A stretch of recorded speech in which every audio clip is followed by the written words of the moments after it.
Over the last few months, I've been working on simplifying my photography and videography gear. This has been something that means I'm working through all my lenses, my camera bodies, working through all my accessories, lighting, even bags and things that I carry stuff to assignments or just for leisure. And it's been kind of an undertaking, but I believe that I have 3 quick tips that can actually help you out to be able to go down this journey yourself. Simplifying your gear tip number 1, find a focal length you like, stick with it across all mediums, and make sure you get rid of all the excess. This one was honestly the easiest and the most freeing one that I actually was able to do. I looked at the lenses that I had and that I've accumulated over the past couple of years, and I also looked at all the work that I've done and tried to see which focal lengths and which fields of view are the ones that I actually spend more time using and creating, and which ones do I see better through creatively. That made the process easier to choosing which focal lengths I liked. Zoom lenses and stuff like that are great. Having extra primes is great, but if you're not making any money with it, or even worse, if just sitting around collecting dust, sell it, take the cash and put it towards something else. Remember that you can always rent whenever you're put in a tough situation. Renting is something that I'm going to be talking about throughout this whole video because it is very, very important. I got rid of every single lens in every single system that I have that wasn't between 40 and 50 millimeters. 40 to 50 millimeter is just my go-to focal length for everything that I do, whether it's documentary work, even whenever it's portraits, street photography. I can make that lens field of view work really, really well for me. Whenever I look back at my work, some of my favorite images were made using that. For my digital cameras, a 40 millimeter lens, that's it. My 6x6 camera is 80 millimeter, but it has between a 40 to 50 millimeter field of view. My 645 camera, the exact same thing. It has a 40 millimeter field of view. And even on my 35 millimeter film cameras, I do have a 28 millimeter lens, which I absolutely love, but I mostly use it for video. Whenever I'm shooting slow motion, I want to crop in, that 28 turns to around a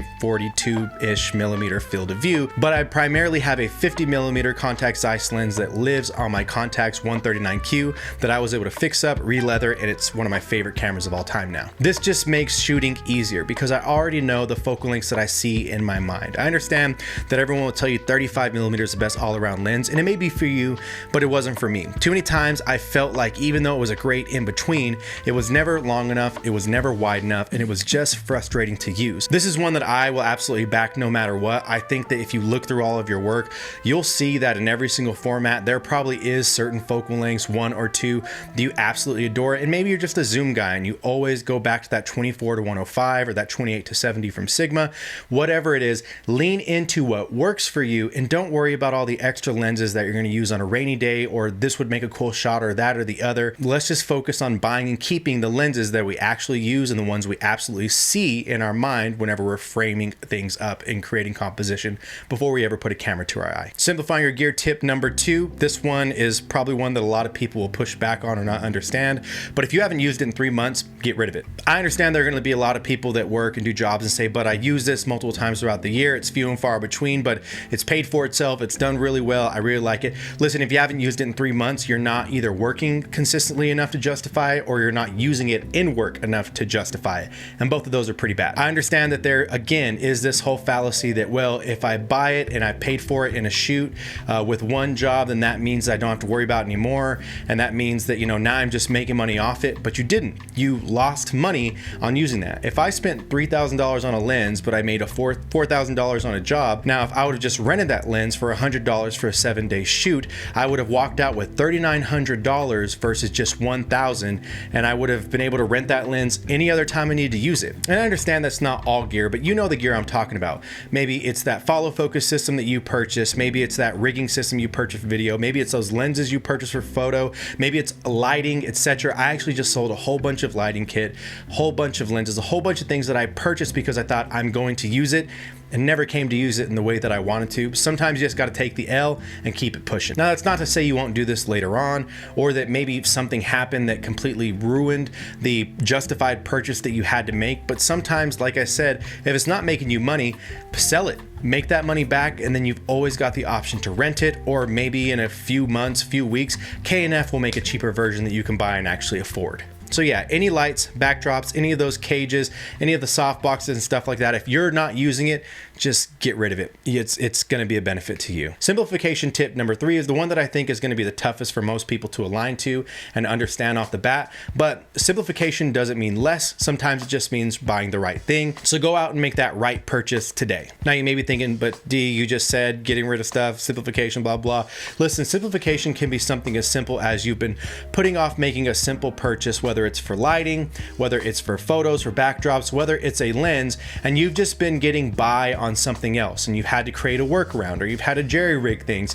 That doesn't make your life simpler. Sometimes the simpler option is something that brings efficiency and you have to pay money to be able to play that efficiency game. This is something that I have a legitimate story about. I am someone that absolutely knows the love of lighting, knows that lighting is the biggest deal in any photo shoot and any, a commercial shoot for video or anything like that. And so I've always leaned into having great lighting, whether it's me having to make it myself or me purchasing good stuff. But there have been 2 situations recently where I've kind of cut corners or overshot where I should have been whenever it came to purchasing the right lighting kits. I've done the thing where I bought cheaper and I went under my budget because I thought, well, you know what, I don't need to spend that much and I can just jerry rig some of these things to be able to get a similar output. I did this with LED panels. I did this with those little aperture lights, little puck ones that are magnetic and you can put them in stuff. And it worked for a week, a month, or 2, maybe 3, until I had to bring those on an actual set and I needed consistent lighting to be able to battle against other lighting that may have washed the subject out, or I had to actually light a room and a space and not a face.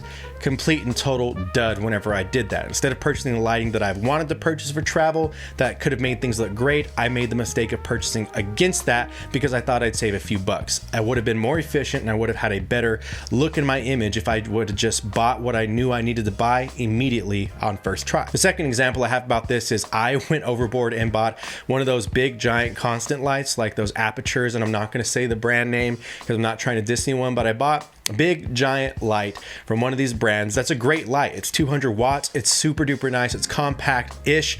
It'll travel places, but always having to carry around these other V-mount batteries, have different chargers, bring more than one battery, have to bring a giant ass softbox, a giant ass C-stand, or having to carry an extension cord with me weighed on me immediately, and I couldn't stand it. The issue was I was purchasing this lighting so that I can continue to do my documentary photography and videography and travel with the gear that I was purchasing. The lighting would be going with me multiple places. It wouldn't just be here in a YouTube-ish studio that is known as my front room in my house. The gear was so much and everything was so big that it just stopped going with me. I couldn't use a tiny thin C-stand or a tiny thin cheap light stand because it would tip over the weight of the massive softbox. And even more than that, any small softbox kind of defeated the purpose of what I was going for with buying a 200 watt output, having to carry extension cords, all these extra batteries. It just made it a bad purchase. Now, the reason why I purchased that, which was way more than what I needed, was because it was on sale. And I told myself I'll never come across this deal ever again and I can grow into this.